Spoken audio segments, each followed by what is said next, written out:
There is a golden face in a drawer in Cairo, not on display, not in a catalog that tourists see. It sits in the lower storage levels of the Egyptian Museum, wrapped in acid-free tissue, cataloged under a reference number that most scholars glance past without stopping. The face itself is extraordinary. Beaten gold, hollow-eyed, serene, the death mask of a pharaoh. But it was not found on a pharaoh's face. It was found on the floor of a tomb, torn away, deliberately, violently, by someone who wanted to make absolutely sure that whoever lay inside that coffin would never be identified. That was 1907. We still don't know who it was. And the more we look, the stranger this gets. On the morning of January 6th, 1907, a young archaeologist named Edward Ayrton was working in the Valley of the Kings. He was employed by an American millionaire named Theodore Davis, who had spent years funding excavations across this limestone corridor of tombs baked into the Theban hills. Davis had already made several major finds. He was confident, maybe overconfident, that the valley had nothing left to surprise him. Ayrton's team broke through a sealed doorway they had uncovered the day before. The air that rushed out was stale and ancient. Inside was a single chamber, not decorated, not grand. It was small, roughly cut, hastily prepared. And yet what was inside it did not belong in a small, hastily prepared room. There was a gilded wooden shrine. There were alabaster canopic jars with the carved faces of a beautiful woman. There were 4 fired clay bricks stamped with protective spells. And there was a golden coffin, a royal coffin, lying at the center of the room. Its lid partially collapsed, the body inside skeletonized, the bones scattered by moisture and time. If you subscribe to this channel and haven't yet hit that bell, now is the time. We cover exactly this kind of buried history: the documents, the digs, the discoveries that fall between the lines of what you were taught. Davis looked at the objects and made a confident announcement. Queen Tiye, mother of Akhenaten, one of the most powerful women in Egyptian history. The shrine bore her name. The canopic jars bore a feminine face. It seemed obvious. But the royal anatomist assigned to examine the body was a man named Grafton Elliott Smith. And Elliott Smith looked at the bones and said something that stopped everything. He said the skeleton was not a woman. It was a man, and not a middle-aged man, a young man, probably in his mid to late 20s, maybe younger. That tomb was given the catalog designation KV55, Tomb 55 in the Valley of the Kings. And from that moment, almost nothing about it has been resolved. Here's where it gets strange. The coffin itself, the golden coffin, had been made for a woman. You can still see the evidence. The inscriptions on the interior of the coffin lid contain grammatical feminine endings in the hieroglyphs. There are traces of the seated woman determinative that Egyptian scribes used to signal a female subject. Someone had gone to great effort to adapt this coffin for a male occupant. A false beard had been added, a royal uraeus attached. The scepters were repositioned. But the feminine skeleton of the original text was never fully erased. It bled through, not altered by mistake, not symbolic, physically converted. Someone needed a royal coffin in a hurry, and they used a woman's. But that explanation has a problem, because in ancient Egypt, a royal coffin was not a generic vessel. It was a container of identity. It was inscribed with the deceased's name, their titles, their lineage. It was personalized before it was even built. To transfer it to someone else would have been considered sacrilegious, a violation of the afterlife itself. So whoever placed this man inside a woman's coffin was operating under extreme circumstances. Time pressure, danger, or authority so absolute that the rules simply did not apply. Most people look at the golden coffin and see a beautiful relic, but hidden inside it is something that shouldn't exist: a funeral conducted in secrecy by people who were either desperate or hiding something. Let's talk about the 3 things this tomb is actually telling us. The first clue is the erasure. The cartouches on the coffin, the oval royal name rings that identified a pharaoh, had been cut out, not painted over, not plastered over, physically cut out with a chisel. The gold was gouged. The name beneath was gone. Someone in the ancient world wanted this person to have no name, and in Egyptian belief, that was not metaphorical. To erase a name was to erase a soul, to erase existence itself. The ancient term was damnatio memoriae, the condemnation of memory. For decades, scholars dismissed it as symbolic, a political act, routine erasure of the Amarna heretics. Those pharaohs who had followed Akhenaten's monotheistic revolution and been systematically removed from the historical record after the counter-revolution restored the traditional gods. But the erasure in KV55 is not routine. Because the 4 magical bricks, the funerary bricks placed at the 4 compass points of the burial chamber, were not erased. And on those bricks, faint but readable, is a single name. Akhenaten, not the canopic jars, not the coffin, the bricks. Someone erased the coffin but missed the bricks, or chose to leave them, which means either the erasure was incomplete or deliberate in its selectivity. Someone wanted the cartouches gone, but the bricks could stay, perhaps because they faced inward, perhaps because they were tucked against the chamber walls and overlooked, perhaps because whoever carried out the erasure was working fast, in the dark, in fear. The second clue is the age problem. The 2010 study, published in the Journal of the American Medical Association, was supposed to settle the identity of the KV55 mummy. A team led by Zahi Hawass, then Secretary General of Egypt's Supreme Council of Antiquities, performed DNA analysis on 11 royal mummies from the New Kingdom period. The results were precise. The KV55 mummy was male. He was a son of Amenhotep III. He was the father of Tutankhamun. That narrows it down, historically, to almost certainly Akhenaten, because Akhenaten is the pharaoh known to be the son of Amenhotep III and the father of Tutankhamun. But then comes the contradiction that nobody in the mainstream press stopped to examine carefully.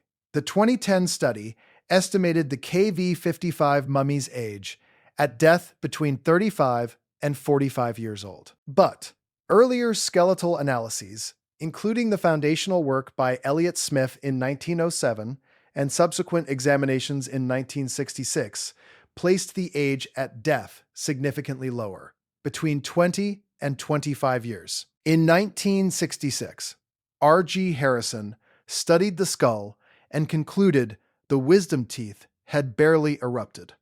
That's a young man's skeleton, not a middle-aged pharaoh. And Akhenaten matters here, because Akhenaten ruled for at least 17 years. We know this from dated records. If he came to the throne as a young adult, he would have been at least his late 30s or 40s at death. That fits the 2010 estimate, but it does not fit the skeleton. Not similar. Not approximately similar. The bone density, the epiphyseal fusion, the dental eruption, multiple independent analysts across a century of examination, they point to a man who died in his mid-20s at the latest. Which means either Akhenaten died at half the age that his reign length implies, which is biologically extraordinary, or the mummy in KV55 is someone else. And if it is someone else, someone with the same DNA bloodline as Tutankhamun's father, then Egyptian history has a missing person. A royal male, a son of Amenhotep III, a father of kings, who was buried in secret, in a borrowed coffin, in a hastily prepared tomb, with his name carved out of existence. They weren't guessing, they were hiding. The third clue is the coffin's original owner. We established that the coffin was built for a woman. The canopic jars in the tomb bear the face of a woman with a distinctive elongated Amarna-style chin and high cheekbones. Scholars have tentatively identified her as Kiya, a secondary wife of Akhenaten who appears briefly in the historical record and then simply vanishes around year 12 of Akhenaten's reign. Kiya disappears. A male is placed in her coffin, in a tomb that appears to have been opened, reorganized, and closed again at least once, possibly twice. Then modern science found something that changed everything. In 2012, independent anthropologist Rolf Krauss published a detailed critique of the 2010 Hawass study. Krauss demonstrated that the age range methodology used in the 2010 paper was inconsistent with the raw skeletal data provided. He argued the actual skeletal evidence pointed to a man who died no older than 25. The rebuttal was published. It was not answered for years. Meanwhile, access to the KV-55 bones became increasingly restricted. Samples that had been promised to independent laboratories were delayed. A secondary DNA run, requested by European researchers, was granted in principle and then quietly shelved. The investigation stalled, not because of lack of interest, because of access. And if that's true, if the bones are younger than the 2010 study concluded, and the DNA still places this man in Tutankhamun's direct bloodline, it means our history is missing a chapter. A pharaoh who was never officially recorded, who sat on the throne of Egypt, who fathered one of the most famous rulers in history, and who was then erased. Name removed, face stripped from his coffin, tomb sealed and hidden. Not a myth, not a metaphor. His bones are in a museum in Cairo right now. Now, does this prove the most extreme version of the story? Probably not. The simpler answer is that Akhenaten existed, ruled, and died, and the skeletal age estimates from a century of varied methodology simply reflect the difficulty of aging an ancient, damaged, skeletonized body. Bone density in mummies behaves differently than in fresh remains. Environmental factors can accelerate or mask physical aging markers. The 2010 DNA result is real. It is documented. It connects this mummy to one of the most studied family trees in history. But that doesn't make the discovery ordinary, because even in the conservative version of this story, someone in ancient Egypt deliberately mutilated this burial. Someone took a golden coffin made for a woman, placed a pharaoh inside it, and then carved the name off the coffin before sealing the door. Even if that pharaoh is definitively Akhenaten, the act of erasure itself raises a question. Who did it, and why would Tutankhamun's successors need to be so thorough? The boy king died at approximately 19 years old. His tomb was small, his burial rushed, his name nearly forgotten for 3,000 years. He did not have the power to erase his father. The men who ruled after Tutankhamun, the generals A and Horemheb, did. And Horemheb in particular spent his reign systematically dismantling every trace of the Amarna period. He filled in the walls of Akhenaten's temples with rubble. He removed names from monuments. He redistributed credit for battles and buildings to himself. Horemheb was thorough. He was precise. He was almost successful. But he missed the bricks. Here is what this means, if even the restrained version of events is accurate. There was a pharaoh, possibly Akhenaten, possibly someone between Akhenaten and Tutankhamun, who was so dangerous to the established order that even in death, even sealed inside a stone valley in the desert, his existence could not be permitted. Not symbolically dangerous, practically dangerous. The way a living bloodline is dangerous. The way a legitimate heir is dangerous. The way a name, spoken in the right temple before the right priests, could unravel a dynasty. That man was placed in a borrowed coffin in a small, unmarked room, and the people who sealed the door hoped that 3,000 years of sand would do the rest. They almost won. And there is a question that this tomb has never answered.